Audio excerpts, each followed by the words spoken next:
Bienvenue créatif pour une nouvelle vidéo, ça fait vraiment plaisir de te retrouver aujourd'hui. Aujourd'hui on se retrouve pour une vidéo qui va te plaire je pense. On se retrouve pour les tendances graphiques en 2018. On va voir quels sont les artistes du moment qui font le buzz. On va voir les tendances qu'il faudrait aborder ou tester en ce moment. On va voir qu'il y a des similitudes avec l'année dernière et des nouvelles tendances qui ont émergé. On va voir de nombreux artistes qui seront d'ailleurs dans la description si jamais tu veux en savoir plus sur eux. On va voir finalement une dose d'inspiration et j'espère que cette vidéo va te plaire. On va commencer avec cette première tendance. Cette première tendance sont les photographies colorées. De nombreux artistes utilisent cette nouvelle méthode. On voit de plus en plus l'utilisation sur Instagram notamment de cette technique qui consiste à éclairer ton modèle avec des couleurs vives, des couleurs des années 80. Je pense notamment à deux artistes. Il y a premièrement Equal Preacher. Equal Preacher qui a une approche vraiment particulière étant donné qu'il met à disposition ses modèles avec un fond coloré de couleurs vives telles que du jaune par exemple ou un bleu vif et il fait poser ses mannequins, ses modèles de façon vraiment particulière. Il se concentre vraiment sur l'abstraction que les corps offrent avec les courbes de femmes nues. Le second artiste c'est Tim Taylor. Tim Taylor lui offre plutôt des portraits.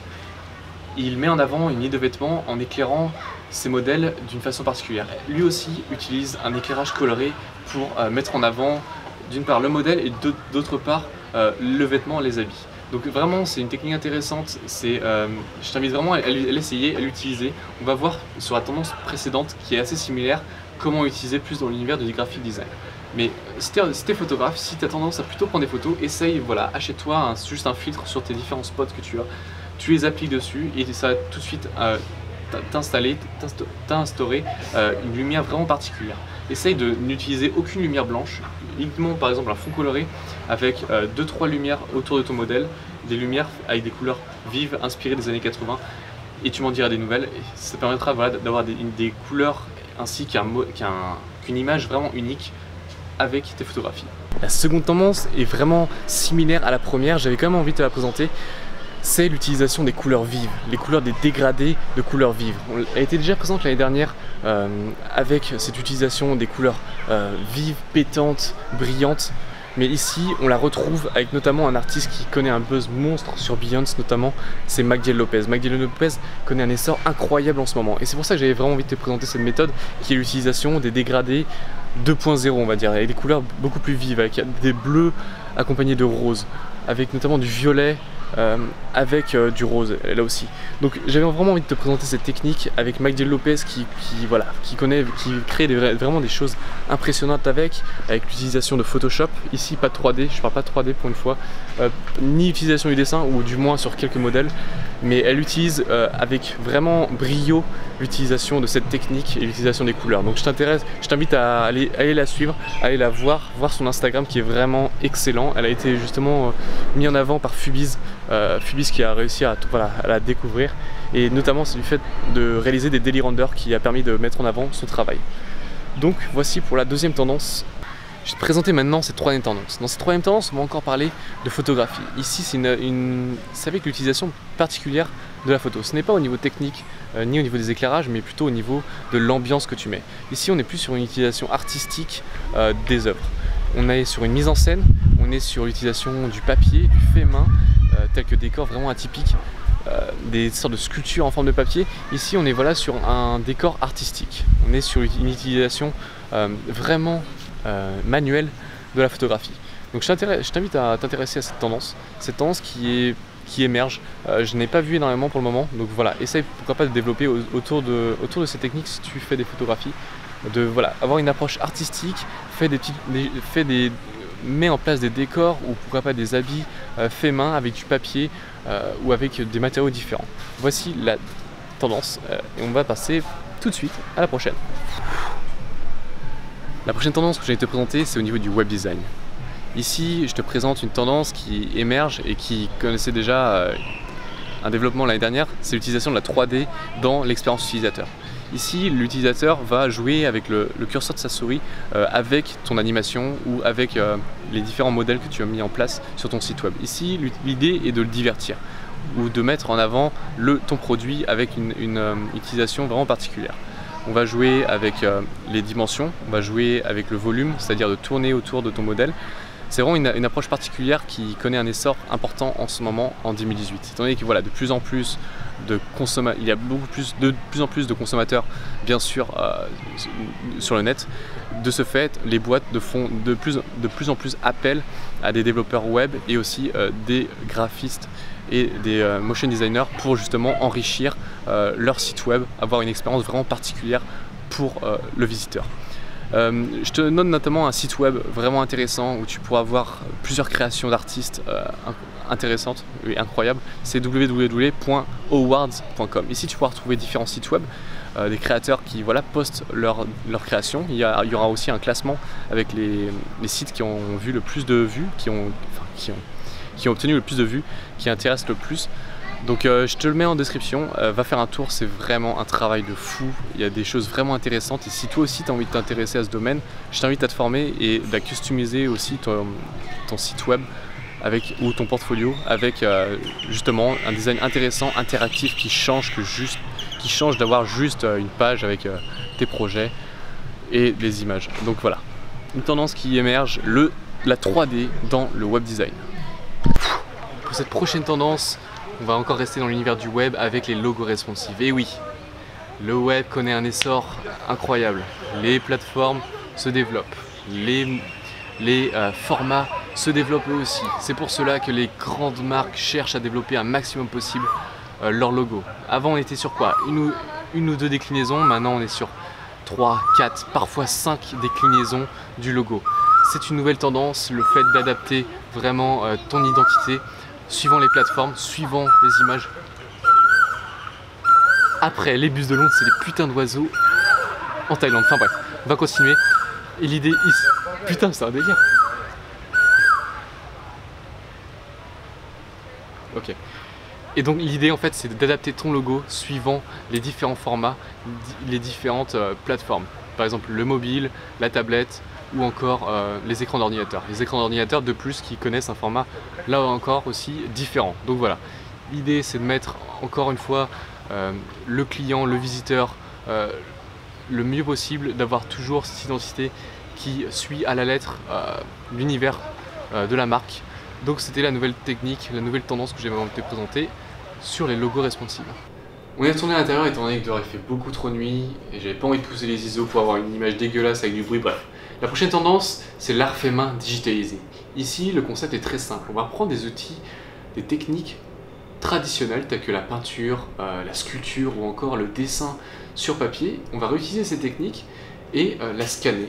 Je pense notamment à la peinture avec David Milan qui a réalisé cette technique de scanner les coups de peinture qu'il a réalisés et ensuite il les importait dans le software Cinema 4D ou Maya, etc., un software 3D pour réaliser ces créations vraiment atypiques et vraiment intéressantes. Je t'invite toi aussi à tester cette technique de réaliser tout d'abord des textures à la main. Peut-être que tu pourras prendre différents matériaux comme je sais pas, du sable ou des pierres ou je sais pas, des coups de pinceau sur ton visuel, sur ton bout de papier, et tu scannes ensuite ça et tu l'importes dans ton logiciel 3D. Ça peut être une technique vraiment intéressante pour customiser d'une part tes propres textures, pour avoir une texture vraiment unique, et d'autre part de contrôler beaucoup plus facilement le rendu que tu veux donner. Ces techniques étaient vraiment intéressantes étant donné que mettre en perspective de la peinture c'est vraiment compliqué et ces méthodes marchaient parfaitement. Donc toi aussi, je t'invite à t'intéresser à cette technique, cette méthode qui est de numériser des arts traditionnels. Pour la prochaine technique, il va falloir expérimenter, il va falloir détruire, gribouiller, déchirer, projeter, éclabousser. Bref, tu auras compris, l'idée c'est d'expérimenter. C'est de faire comme Rita Ora a fait pour son dernier projet d'ailleurs, qui est nommé Mythologie. L'idée ici c'est d'expérimenter à fond, que ce soit d'une part dans le logiciel, avec des techniques que tu n'auras jamais utilisées, d'expérimenter sans savoir vraiment où tu vas, ou d'autre part d'aller vers les matériaux beaucoup plus atypiques comme on a vu déjà précédemment, d'utiliser, pourquoi pas, de créer des textures faites main, c'est-à-dire en déchirant, en projetant de la peinture ou encore en gribouillant. Utiliser une technique vraiment différente et beaucoup plus artistique. Ici, on va vraiment se lâcher, il n'y a aucune règle, on brise tous les codes. L'idée, c'est que on fait, voilà, on expérimente, on essaie de nouvelles choses, de nouvelles techniques, ça fonctionne, ok, ça fonctionne pas, tant pis. Cette tendance émerge d'autant plus dans l'univers de la photographie, avec cet artiste nommé Gilbert Franco, qui a vraiment une utilisation particulière que j'avais vraiment envie de te présenter, car je trouve son travail vraiment intéressant. Donc c'était la prochaine tendance, l'expérimentation. Toi aussi, essaye de faire à ta sauce, que tu sois bon techniquement ou pas, on s'en fout. L'idée, c'est de faire et de créer des choses intéressantes que personne d'autre n'a fait, afin d'être unique, bien sûr. La prochaine technique, tu l'auras compris, c'est l'utilisation de la 3D. Bon, ici, il n'y avait aucun projet, il n'y a pas de disque dur. Tu l'auras compris, la 3D comprend un essor incroyable déjà depuis l'année dernière. Et cette année, ça va pas s'arrêter. La 3D est utilisée notamment dans la mise en avant de produits. C'est vraiment intéressant d'utiliser cette technique, étant donné que ton produit, tu peux tout faire avec celui-ci quand tu utilises la 3D. Tu peux le compresser, tu peux l'étirer, tu peux avoir des simulations dessus, tu peux avoir un décor différent, tu peux avoir une mise à l'échelle complètement folle. Bref, avec la 3D, il y a vraiment des possibilités infinies. Je pense notamment, l'exemple de Peter Tarka. Peter Tarka qui a réalisé plusieurs publicités, qui a mis en avant plusieurs produits, notamment avec cette voiture, avec un décor vraiment différent et vraiment artistique. L'idée ici, c'est de mettre en situation de façon particulière la création ou le produit. On utilise aussi l'utilisation de la 3D dans la mise en avant de logos, etc. Tu verras d'autant plus sur Instagram de nombreuses créations de designers graphiques ou de motion designers fait en 3D. La 3D est présente partout. Je t'invite toi aussi à t'intéresser à cette technique qui connaîtra un essor de plus en plus fulgurant. On va vraiment vers cette technologie. Donc je t'invite à t'intéresser à cette tendance qui connaît un essor incroyable et qui ne s'arrêtera, je pense, pas de sitôt. Le studio Elmo, Robin Hood, je sais pas si ces noms te disent quelque chose, mais ce graphiste et ce studio ont utilisé cette technique qui est la double exposition. Qu'est-ce que la double exposition ? Ça consiste tout simplement à utiliser la lumière de ta photo et la combiner avec une autre photo. Ça te permet si tu places stratégiquement tes calques, de pouvoir raconter une histoire, suivant les différentes images que tu auras utilisées. C'est une tendance qui va connaître un essor cette année. On avait déjà vu le projet de Studio Elmo. Ce projet date déjà de 2012, si je ne dis pas de bêtises. Mais cette année, il va connaître un essor certain. Donc je t'invite vraiment à t'intéresser, de voir des tutoriaux sur Photoshop, sur YouTube. Il y en a de nombreux. C'est une technique assez simple, abordable par tous vraiment, en utilisant uniquement cette technique de masquage par luminance. Je t'invite à t'y intéresser et on va passer tout de suite à la dernière tendance. J'aurais jamais pu finir cette vidéo sans te parler de typographie. Cette dernière tendance, c'est l'utilisation de la typographie de façon artistique et créative. Mais de quelle manière? Et oui, encore une fois, c'est la 3D. C'est l'utilisation de la typographie sous forme 3D. Ça va te permettre de, comme je te disais, d'avoir beaucoup plus la main sur ta création. Tu pourras vraiment plus facilement la contrôler. Et la 3D est l'outil parfait pour ça.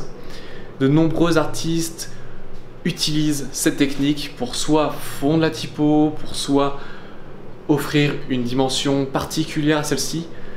Je t'ai dit que la 3D allait être vraiment présente cette année, et notamment dans le domaine de la typographie. C'est pour cela, intéresse-toi fortement à la 3D. J'espère que cette vidéo t'aura plu, t'auras pu voir un petit peu les différentes tendances, que tu auras pu te positionner et pouvoir orienter ton travail vers un certain endroit. Je t'ai pas parlé non plus d'animation vidéo ou de vidéo tout simplement. Étant donné que je t'en ai déjà parlé dans les fois précédentes, mais il faut avoir bien en tête que ces tendances sont présentes et sont fortement présentes cette année. J'espère que cette vidéo t'aura plu. Si tu as envie de me rejoindre sur mes différents réseaux tels que Instagram, je t'invite à aller suivre ces deux comptes, romain.gn et gn.romain. Je suis actuellement à Koh Samui en Thaïlande, dans le sud de la Thaïlande. Donc si tu as envie de voir un petit peu mon voyage, c'est là-bas que ça se passe. L'objectif avec cette chaîne YouTube, c'est avant tout de créer une communauté qui s'entraide. J'ai vraiment envie de regrouper tous les designers graphiques qui soient présents en France ou peut-être à l'étranger. Bon, pour l'instant, je vais rester sur des vidéos en français.